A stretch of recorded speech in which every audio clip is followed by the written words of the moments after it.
नमस्कार दोस्तों, संविधान की समझ एपिसोड 24 में आपका स्वागत है। दोस्तों, हमने संविधान की समझ शुरू की है। इसमें हम लोग 23वां एपिसोड अभी तक में ख़त्म कर चुके हैं। आज 24वां एपिसोड की बारी है।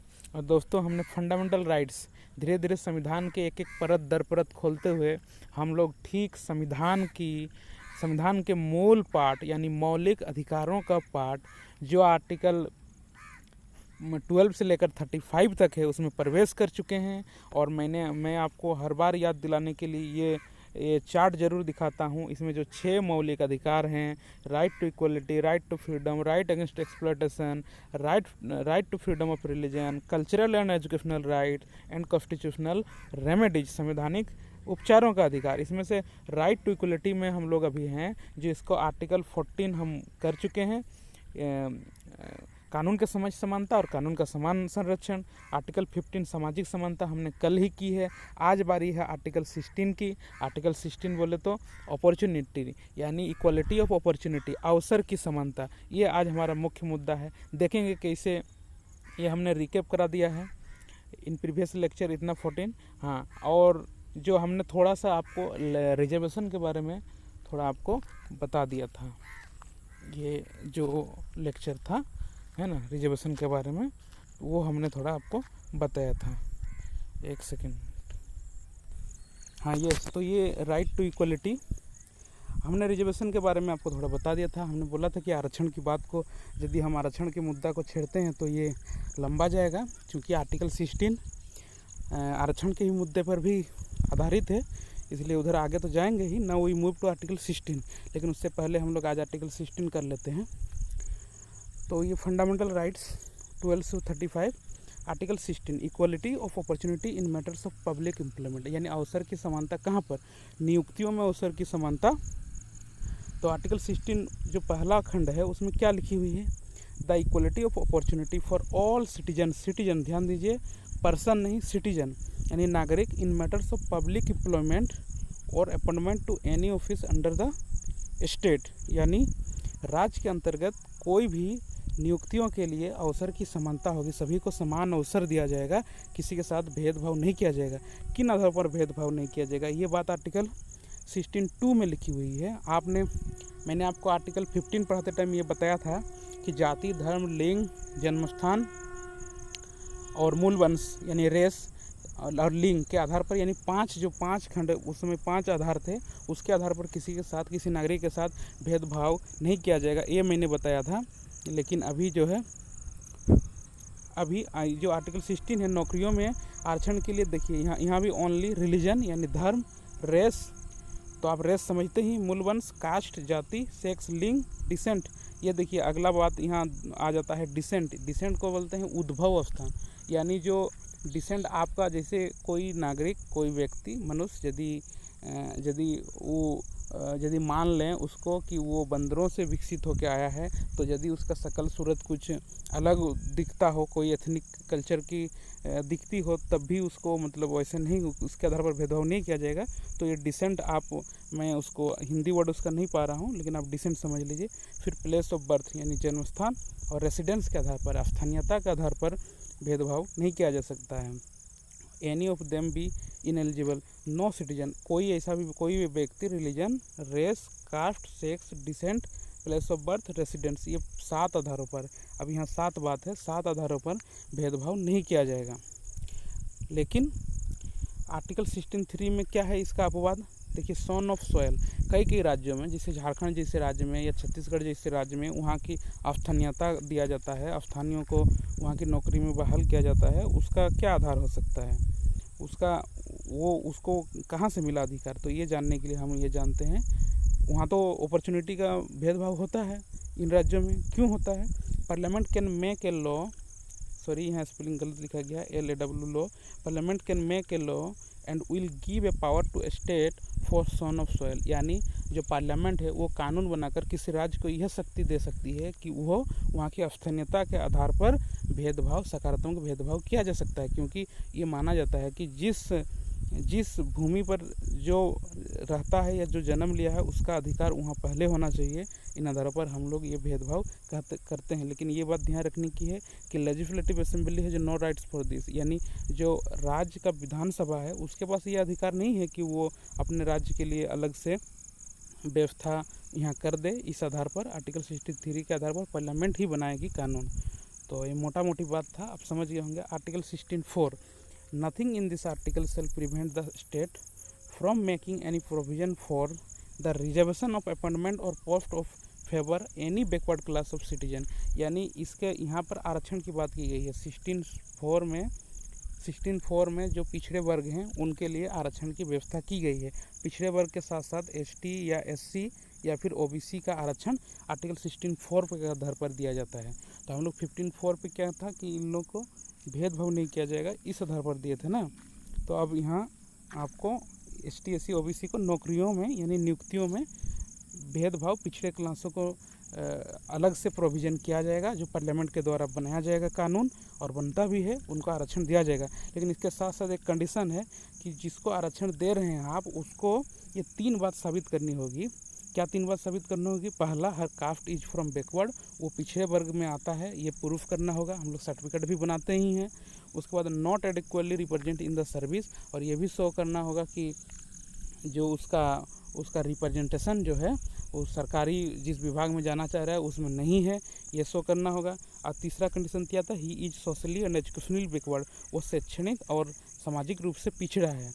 तो ये 3 बात उसको सेटिस्फाई करना चाहिए। लेकिन अलग अलग कानून आया है अभी, जैसे नागराजन बाद, फिर जो सितंबर में एक जजमेंट आया इसको लेकर, इसमें कहा गया कि उसको अपर्याप्त रिप्रेजेंटेशन है उसके कास्ट का किसी नौकरी में, ये साबित करना उसके लिए ज़रूरी नहीं होगा। उसको सिर्फ उसका कास्ट सर्टिफिकेट दिखाना है और उसको नियुक्ति दी जा सकती है, उसको आरक्षण दिया जा सकता है, ये बात कही गई है। लेकिन बात वहीं आता है कि बैकवर्ड कौन है, हु इज बैकवर्ड, यानी पिछड़ा किसको कहेंगे, इसको लेकर बड़ी विवाद था। शुरू में किसी को भी ये कंफर्म नहीं था।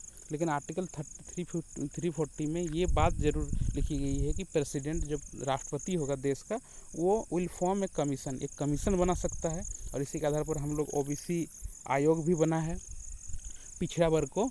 जो ओबीसी आयोग क्यों बना है? जो पिछड़ा कौन है, कौन कास्ट पिछड़ा है, ये जानने के लिए। तो अलग अलग समय में अलग अलग कमीशन बनी है। 1953 में काका कलेलकर कमीशन 1953 में बनी। इसको जिम्मा दिया गया था कि आप पिछड़े वर्ग का कुछ मूल्यांकन, कुछ निष्कर्ष निकालिए कि कौन पिछड़ा होगा। इन्होंने नहीं कहा, इन्होंने एक सिफारिश दी थी कि सभी महिलाओं को पिछड़े वर्ग में दिया जाए। उसकी सरकार बात नहीं मानी और ये मोटा मोटी डिसाइड नहीं कर पाए, और ये नॉट कंक्लूडेड, ये एकदम इसका निष्कर्ष पे नहीं पहुंच पाए। फिर आगे कमीशन बना 1979 मंडल कमीशन, बहुत फेमस रहा। ये मंडल राजनीति तब से शुरू हुआ है। तो मंडल कमीशन तब से शुरू होता है 1979 मंडल कमीशन। तो ये बहुत महत्वपूर्ण है मंडल कमीशन। फिर सरकार को मंडल कमीशन लाना पड़ा। तो मंडल कमीशन ने क्या सिफारिश दिया? ये मंडल कमीशन, ये उस समय के बीपी मंडल हुआ करते थे। ये उस समय बिहार के सीएम भी रह चुके थे, और उनके देख रेख उनकी अध्यक्षता में एक कमीशन बनाई गई, जिसकी जिम्मेदारी दिया गई कि भाई आप कौन है ओबीसी, कौन है पिछड़ा वर्ग, उसको खंगालिए, उसको दीजिए रिपोर्ट। और उन्होंने लगभग 1986 के आसपास अपनी रिपोर्ट सौंपी थी सरकार को, जो 1990 में लागू हुई। तो क्या थी रिपोर्ट? उसने कहा the use social educational economically indications. उन्होंने अपने जो ओबीसी कौन होगा या जो पिछड़ा वर्ग कौन होगा, इसके लिए उन्होंने सामाजिक, शैक्षणिक और आर्थिक पिछड़ेपन को आधार माना। जो सामाजिक आधार पर, जो एजुकेशनली, जो शैक्षणिक आधार पर, जो इकोनॉमिकली यानी जो आर्थिक आधार पर पिछड़ा है, उसे माना जाएगा बैकवर्ड क्लास, उन्होंने कहा। उसके बाद ये महत्वपूर्ण बात कह दी है वो कि backward castes are in backward class, यानी जो पिछड़ी जातियां हैं वही पिछड़े वर्ग में आएंगी। यानी पिछड़ी जातियां, उस समय जो पिछड़ी जातियां हुआ करती थी, आजकल तो बहुत सारा लगभग 125 के आसपास शामिल हो गया। जो पिछड़ी जातियां होंगी वही पिछड़े वर्ग में आएंगी, यानी ओबीसी में आएंगी, ओबीसी क्लास में आएंगी। और इसके आधार पर सरकार ने 1990 में जो रिकमेंडेशन, जो सिफारिश था, उसको लागू किया और ओबीसी को 27% आरक्षण दिया गया। 1990 के बाद से। और इस समय कौन थे? ये जो बीपी सिंह, आप जानते होंगे, बीपी सिंह, विश्वनत्री प्रसाद सिंह, ये उस समय 1990 में सीएम थे, सॉरी पीएम थे, प्राइम मिनिस्टर थे भारत के, और इन्होंने ये बात को लागू किया था।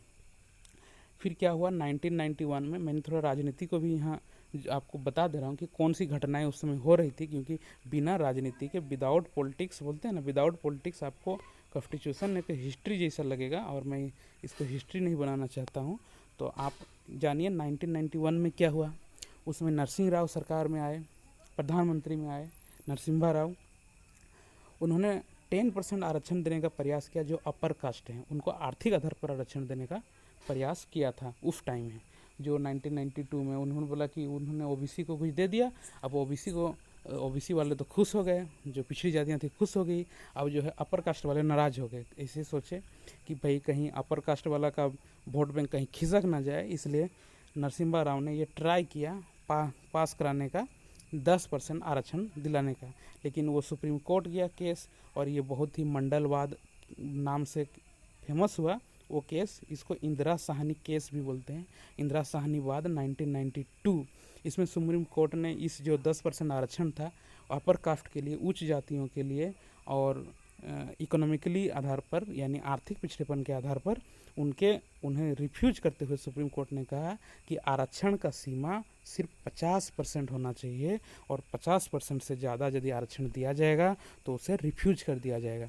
हालांकि कुछ अपवाद हैं, जैसे साउथ के स्टेट में 69%, ये मैं एग्जैक्टली स्टेट भूल गया अभी, तमिलनाडु था या कर्नाटक था, वहाँ पर 69% आरक्षण दिया गया है, जिसको हम लोग 9वीं सूची, आप जानते हैं 9वीं सूची का पुनरावलोकन उस समय नहीं किया जा सकता था, हालांकि 1973 के बाद 9वीं सूची का पुनरावलोकन तो किया जा सकता है। तो 69% आरक्षण को 9वीं सूची में शामिल करके वहाँ आरक्षण देने का प्रयास किया गया था। लेकिन बहरहाल इंदिरा साहनी केस 1992 में सुप्रीम कोर्ट ने कहा कि आरक्षण की सीमा सिर्फ 50% होनी चाहिए, और 27% आरक्षण ओबीसी को, और 7.5% आरक्षण एसटी को, और 7.5 हो गया। उसके बाद इन लोगों को वही कुछ, और एसटी और एससी को मिलाकर कुछ 22% आरक्षण होता है, और 27% इसे मिलाकर 49% आरक्षण अभी तक आसपास में होता है, जिसको 50% से क्रॉस नहीं करने का सुप्रीम कोर्ट ने निर्णय दिया, और ये खारिज हो गया। लेकिन ये मोदी सरकार जब आई तो 2014 में तो कुछ नहीं कर सकी, लेकिन इरादा तो था। लेकिन 2019 में इन्होंने एक 103वां संविधान संशोधन ले आया। मैंने बार पिछले बार क्लास में भी जिक्र किया था, 103वां संविधान संशोधन। इसमें उन्होंने आर्टिकल 16(6) जोड़ा और आर्टिकल 15(5) जोड़ा, जिसमें उन्होंने आर्थिक आधार पर, यानी इकोनॉमिकली वेकर सेक्शन, जिसको हम लोग बोलते हैं ईबीसी, इकोनॉमिकली बैकवर्ड क्लास बनाया, और उसके आधार पर अपर कास्ट को 10% आरक्षण इंट्रोड्यूस किया। जो बात 1991 में नरसिम्हा राव ने ट्राई किया था, उसे 103वां संविधान संशोधन के द्वारा मोदी सरकार ने अपहोल्ड कर दिया। तो यहाँ तक की राजनीति थी। अब बहुत सारी बात अब अधूरी रह गई, जैसे इतने कम समय में मुझे पूरा डिटेल बताना थोड़ा बहुत चैलेंजिंग काम है, लेकिन मैं फिर भी कम वीडियो में आपको सारी बातें बताने का प्रयास कर रहा हूँ। अब अगला मुद्दा आ जाता है कि what is Indira Sawhney case judgment. तो फिर इंदिरा साहनी केस जजमेंट क्या था, क्या सुप्रीम कोर्ट ने उसमें जजमेंट दिया, we will disclose it in the next video. इसे हम लोग अगले वीडियो में बताएंगे, एक दो जो हमारे रिलेवेंट होगा। जजमेंट तो बहुत बड़ा था, तो क्या क्या हमारे रिलेवेंट में है वो जजमेंट को खोज के मैं इसको आपको यहाँ ऐड कर दूँगा। तो thanks friend, thanks for watching, keep learning and thank you very much. आप लाइक कीजिए, आप कमेंट कीजिए, सब्सक्राइब करिए हमारे चैनल को। आप ऐसे ही संविधान सीखते रहिए। संविधान समझना बहुत ज़रूरी है, संविधान सीखना बहुत ज़रूरी है, और आने वाले समय में ये संविधान जो है, यही संविधान है जो हमें अपने अधिकार दिलाएगा। यही संविधान है जो इस देश से छुआछूत मिटाएगा। यही संविधान है जो इस देश में सामाजिक विषमता को कम करेगा। तो आपको बहुत बहुत शुभकामनाएं और धन्यवाद।